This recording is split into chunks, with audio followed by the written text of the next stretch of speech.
Welcome to Unbound, the podcast with Beth Curry, author, storyteller, and survivor.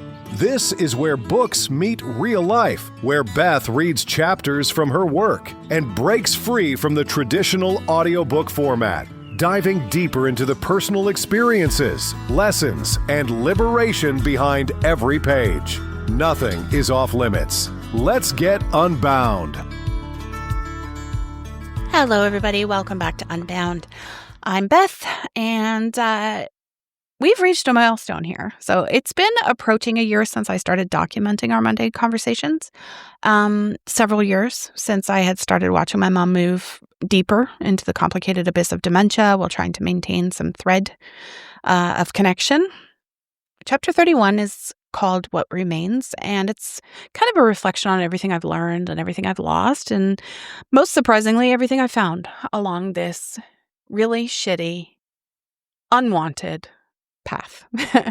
What I didn't expect when I started, I came focused on what was disappearing. I did not expect to find all that kind of lingers, even in cognitive decline.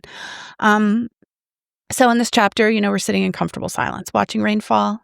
Unlike many visits that left me drained or heartbroken, it just kind of felt different to me. It was a very peaceful kind of situation. And in that peace, my mom asked me a question that cut through everything. We're going to talk about what remains when memory fails and redefining connection and the profound and unexpected gifts hidden inside of devastating loss. This is chapter 1 in the book called What Remains. The sky is a bit gray and misty outside of Willow Grove, transforming the landscape into something quieter, softer. It's May, it's been raining for days, and it's still cold. Mom and I sit in comfortable silence. Unlike many of our visits that leave me drained or heartbroken, today feels different, a peaceful interlude in what has otherwise been a turbulent journey. It's beautiful, she says unexpectedly, her gaze fixed on what she could see of the falling rain. I've always loved watching it come down in little streamers on the windows. I nod, struck by the clarity in her voice. I remember you used to stand at the kitchen window at home and watch. With tea, she adds, surprising me with this retrieved detail. When it snowed, too, Dave would shovel the driveway 3 times before it stopped. Never could wait until it was finished. These moments of connection, unpredictable, unforced, arising from some hidden reservoir of memory that remains accessible despite all that's been lost, have become increasingly precious as her condition progresses. They appear without warning, like clearings in a dense forest, offering brief glimpses of the path we once traveled together. It's approaching a year since I began documenting our Monday conversations and several years of watching Mom move deeper into the complicated abyss of dementia while trying to maintain some thread of connection. In that time, I've witnessed her decline accelerate, plateau, then accelerate again. I've learned that nothing about this journey proceeds in a straight line. Not memory loss, not personality changes, not my own emotional responses to it all. Today, in this quiet moment, watching rain dampen the world outside, I find myself reflecting on what I've learned, what I've lost, and most surprisingly, what I've found along this unwanted path. When I began these visits, initially with a journalist detachment, determined to record Mom's stories before they disappeared completely, I approached our interactions with specific goals and expectations. I wanted her to remember Dad, to recall our family vacations, to share details about her childhood and career. I measured the success of each visit by how much she could recall, how present she seemed, and how closely she resembled the mother I had known my entire life. I know now how misguided that approach was. Gradually, painfully, I've learned to redefine connection, to find meaning in interactions that bear little resemblance to our previous relationship. The mother who taught me to read, who bandaged skinned knees, who wrote spontaneous poetry for every occasion, that version of her exists primarily in my memory now. But another version of her sits beside me today, watching rain with childlike wonder, occasionally offering observations that reveal she's still very much present, just differently so. Look at that one, she says, pointing to a particularly large raindrop that has landed on the window pane, keeping its shape. It looks like a big bubble. In this simple observation lies one of the most profound lessons in this journey that has taught me that deep connection can be found in the most ordinary moments when we stop requiring them to take specific forms. I've learned that a successful visit is no longer measured by how much Mom remembers, but by whether she feels safe, whether moments of joy emerge, whether connection happens on whatever terms are possible that day. Sometimes this means singing together when words fail. Sometimes it means sitting in silence, watching snow. Sometimes it means entering her alternative reality rather than insisting she join mine. The grief that accompanies this redefinition is real and ongoing. There are still days when I leave Willow Grove in tears, overwhelmed by all that's been lost. There are still moments when I catch a glimpse of her former self, a flash of her dry humor, a fragment of a story she used to tell, and the contrast between then and now cuts like a blade. But alongside this grief, I've discovered unexpected gifts that I never could have anticipated when this journey began. The most surprising discovery has been what remains when memory fails. I came to these visits initially focused on what was disappearing, the stories, the shared history, the personality traits I had always associated with Mom. What I didn't expect to find was all that persists despite cognitive decline: her instinct to care for others, her musical memory, her appreciation for beauty in ordinary things, her ability to find humor in difficult situations. Even now, when she sometimes doesn't recognize me immediately, these essential qualities remain intact. Just last week, I watched her stop to comfort a distressed resident, patting the woman's hand and murmuring reassurances despite not knowing her name or circumstances. The caregiving instinct that defines so much of Mom's life as a parent, teacher, church volunteer continues to express itself. Music still reaches her when words cannot. The day I brought in recordings of the old songs she used to sing in choir, she joined in without hesitation, remembering every word of "Great is Thy Faithfulness." Her voice, still clear and on key, carried the melody as if no time had passed, no cognitive decline had occurred. Her appreciation for beauty, whether in nature, music, or human connection, remains remarkably intact. She notices flowers in the Willow Grove garden, comments on Cairo the cat's movements — unfortunately Cairo passed away last month — and admires the pattern of light that reflects in the lobby. This aesthetic awareness, this capacity to find beauty even in constrained circumstances, seems resistant to the erosion affecting other aspects of cognition. Perhaps most remarkably, her sense of humor surfaces unexpectedly, proof that somewhere beneath the confusion her essential self remains. Last month, when a well-meaning staff member spoke to her in the exaggerated high-pitched tone sometimes used with dementia patients, Mom waited until she walked away, then turned to me with a perfectly timed eye roll and whispered, "She thinks I'm 5 years old." The moment of shared laughter that followed felt like reconnecting with the mother I've always known and reminded me of her Mom's humor too. What I've come to understand is that personhood persists even when memory falters. The self is not stored only in our ability to recall our own history or recognize familiar faces. It exists in these deeper patterns, in how we respond to music, in what we find beautiful, in our instinctive ways of connecting with others. In Mom's case, it exists in how she still folds her hands exactly as she always has, in how she still hums when she's content, and how she still finds the humor in difficult situations. This discovery hasn't eliminated grief, but it has transformed it. I'm no longer just mourning what's been lost, but also recognizing and cherishing what remains, those essential qualities that make her uniquely herself, even now. The second unexpected gift has been a profound shift in how I understand human connection. Before Mom's diagnosis, I operated from the assumption that meaningful relationships required shared memories, coherent conversations, mutual recognition. Our connection had always been built on common reference points, family stories, inside jokes, shared experiences that we could recall together. When dementia began eroding these foundations, I feared connection would become impossible. What I've discovered instead is that connection exists on multiple levels, some of which transcend cognitive function entirely. On days when Mom can't remember my name or relationship to her, she still responds to the warmth in my voice, still relaxes when I hold her hand, still mirrors my smile with her own. There is communication happening here that doesn't depend on any memory or even conscious recognition. I've learned that presence itself can be a form of connection, that simply sitting together, breathing the same air, sharing the same moment in time creates a bond that exists regardless of how much is verbally exchanged or mutually remembered. Some days this understanding feels like cold comfort. Other days it feels like profound wisdom. Either way, it has changed how I approach our visits. I no longer arrive with an agenda of topics to discuss or memories to excavate. Instead, I come prepared to meet her wherever she is on that particular day, whether she's lucidly reminiscing about Dad, believing she's waiting for him to return home from an errand, or simply existing in a present moment that doesn't seem connected to past or future. I've learned that connection can happen in any of these realities if I'm willing to enter them with her rather than insisting she enter mine. This hard-won wisdom has expanded beyond my relationship with Mom. I find myself bringing the same quality of presence to other relationships in my life, with Brian, with crew, with friends and colleagues. The understanding that connection transcends conversation, that being fully present with another person creates meaning regardless of what's said or done, has deepened all my relationships in ways I couldn't have anticipated when this journey began.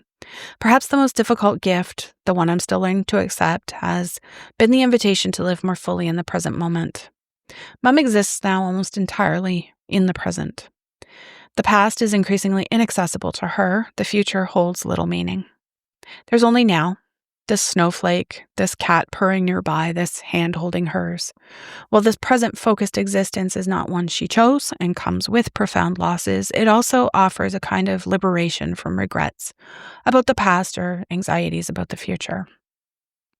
Watching her experience each moment as it comes, finding delight in simple pleasures, expressing emotions without self-consciousness, engaging fully with whatever is immediately before her, has slowly changed my own relationship with time.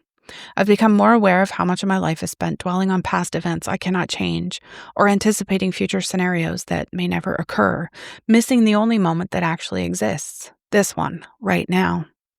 Learning to join Mom in this present-focused reality during our visits has gradually extended into other areas of my life. I find myself noticing details I previously overlooked. The particular quality of morning light in my kitchen, the expression on Crew's face when he's talking about something that excites him, the complex flavor of food when eaten with full attention. These moments of presence feel like whispers of the sacred in ordinary life, accessible only when I stop rushing past them towards some imagined future or retreating into memories of the past. This is not to romanticize dementia or minimize its devastating effects. Mom didn't choose this present-focused existence, and the loss of her rich store of memories represents a profound diminishment of her life experience. But within this unwanted circumstance, there are still moments of genuine joy, connection, and even wisdom, if I'm willing to perceive them as such. As we continue watching the rain fall outside of Willow Grove, Mom reaches for my hand, her grip surprisingly strong despite her physical frailty. "Are you happy, Beth?" she asks suddenly, her gaze still fixed on the bland landscape. The question catches me off guard with its clarity and directness, a mother's concern for her child's well-being cutting through cognitive confusion like a beam of light through fog. "I am," I answer truthfully. "Not always, not every moment, but yes, I'm happy." She nods, seemingly satisfied with this response. "Good, that's what matters." In this brief exchange lies another truth I've discovered along this journey, that a mother's love is forever, even if memories aren't. Mom's concern for my happiness remains intact. The emotional bond between us persists even when the cognitive framework supporting it has eroded. It's a truth that brings both comfort and pain. Comfort in knowing that our connection continues in some essential way despite all that's been lost. Pain in recognizing that this connection now exists in a form I never would have chosen, stripped of the shared memories and experiences that once defined our relationship. Learning to hold both these realities simultaneously, the persistent love and the profound loss, has been perhaps the most challenging aspect of this journey. There are days when the loss overwhelms everything else, when I leave Willow Grove feeling hollow and drained. There are other days, like today, when moments of genuine connection break through, reminding me that something essential remains intact despite all that's changed. This, too, has altered how I move through the world beyond these visits. I've developed a capacity for holding contradictory truths simultaneously that has served me in other complex life situations. Joy and sorrow can coexist. Profound loss can contain unexpected gifts. Connections can remain meaningful even when fundamentally altered by circumstance. As now time approaches and Mom begins to fade, signaling the approaching end of our visit, she turns from the window to look at me directly. "I don't remember anything anymore," she says, a moment of startling self-awareness breaking through the general confusion. "But I remember feelings, and I remember that I love you." Tears fill my eyes at this unexpected clarity. "I love you too, Mom." She nods as if completing some important transaction. "Yes, that's enough." And perhaps it is. Perhaps love that persists even when memory refuses to is enough. Not to erase the heartbreak of this journey, but to illuminate it with meaning. Not to deny the losses, but to ensure they don't define the entire experience. Not to pretend this is the relationship I would have chosen, but to recognize that it still holds value, still offers moments of genuine connection, and still contains unexpected gifts among the undeniable grief. As I prepare to leave, gathering my things while Mom watches with the slight confusion that often accompanies transitions, I find myself grateful for this peaceful interlude. This shared witnessing of raindrops refreshed the world outside. Like so many moments in dementia, I don't know whether she'll remember it tomorrow or even an hour from now. I don't know whether this relative clarity will persist into our next visit or if I'll find her confused, agitated, or withdrawn when I return next time. What I do know is that something meaningful happened here today. A genuine connection that transcended the limitations of her condition and my expectations. A moment of being fully present together in a shared reality, watching the rain outside while something equally transformative continues to unfold between us. This journey has not been what either of us would have chosen. It has brought pain I couldn't have imagined and challenges I often feel inadequate to meet. But it has also offered these unexpected clearings, moments of connection and clarity that appear without warning, like sunlight breaking through clouds or snow creating a landscape where familiar landmarks become simultaneously unrecognizable and more beautiful. I'll see you in a few days, Mom, I say, leaning down to kiss her forehead. I'll be here, she replies with a small smile, another moment of clarity that might be gone by the time I reach the parking lot. As I drive home through the rain, I think of all these contradictory truths, the heartbreak of all that's been lost and the unexpected grace found along the way, the grief that never completely disappears, and the moments of connection that continue to emerge. The mother who raised me, whose memories have largely faded, and the woman who sits watching rainfall, still capable of asking if I'm happy, still expressing love that despite it all remains. This is the view from here, a year into documenting our conversations. Not the journey I expected or would have chosen, but one that has transformed my understanding of connection, presence, and love's persistence no matter what happens. A journey that continues to unfold moment by moment, revealing both profound loss and unexpected grace in equal measure. I don't know what lies ahead as Mom's condition progresses. I don't know how many more visits we'll share or what form they'll take as cognitive decline continues. What I do know is that something essential remains, something that goes well past memory, language, and conventional understanding of relationships. Something that can be found in shared silence, in the unexpected question, "Are you happy?" In the simple truth, "I remember that I love you." That's enough then.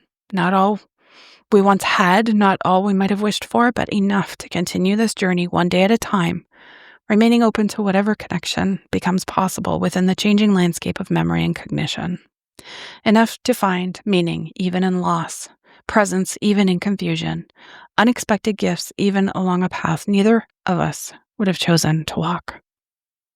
Okay, so there's something really disorienting about being asked, "Are you happy?" by a parent who can no longer track the storyline of their own life. It's like the roles get all scrambled up, but the emotional instinct stays sharp. Like it's weird. And maybe that's the most surprising part of this whole journey, right? Like that the cognitive map can be in complete fucking shambles, but the compass, like this still somehow knows where north is, right?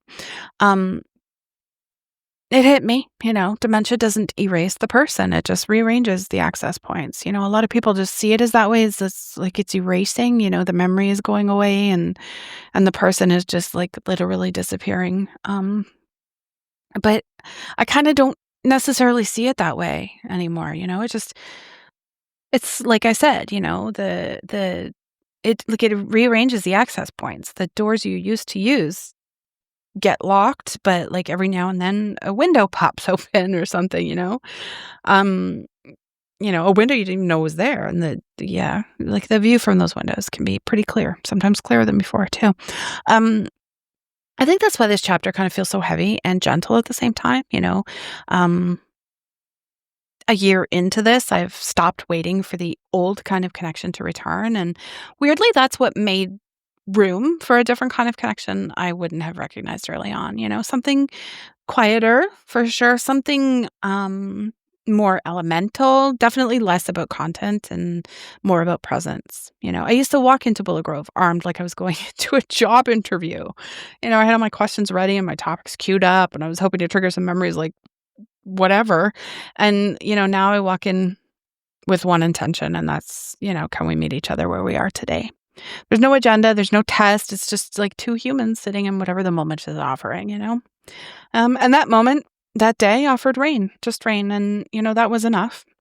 Not because it was profound or cinematic or some shit like that, but because it was shared, There's something about sitting with someone in silence that tells you more about a relationship than any possible "do you remember" ever could.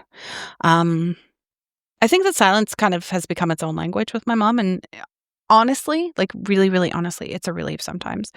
When she asked me that question, though, "Are you happy?" That one that took my breath right out of my lungs. It cuts through all my intellectualizing and caregiving logistics and emotional triage and everything. It just goes right for the damn jugular. Am I happy? Not constantly, not every hour, but I'm okay. I'm grounded. I'm loved immensely.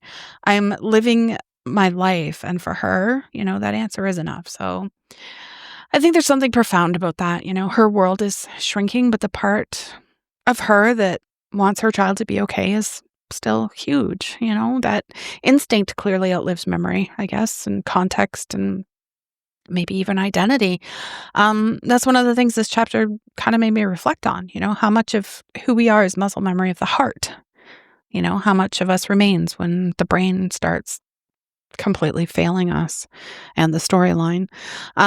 I walked into this year terrified of what I was losing, and I still grieve it for sure. But along the way, I kind of realized I'm also discovering what was never dependent on perfect recall in the first place. The way that she squeezes my hand, or the cadence of her voice, the way that her face softens when she sees me, her little, I call it her sunshine smile, when I say it's Beth, and she just like lights right up. Even if she can't place me, the emotional truth outlives factual truth. And I've said that before, and that's what remains. And if I'm being honest, that's what I'm learning to hold on to as gently and imperfectly as I can. Thank you so much for listening to Unbound. We're coming close to the end of this season, but there is still a chapter to go. Support and contact info in the show notes. Please join the Facebook group for discussion, and I will see you in the next and final episode. Thanks for listening to Unbound with Beth Curry. Join the conversation in the Facebook group or visit author.bethcurry.com. Want to support the show? Head to ko-fi.com/unbound podcast. Until next time, stay unbound.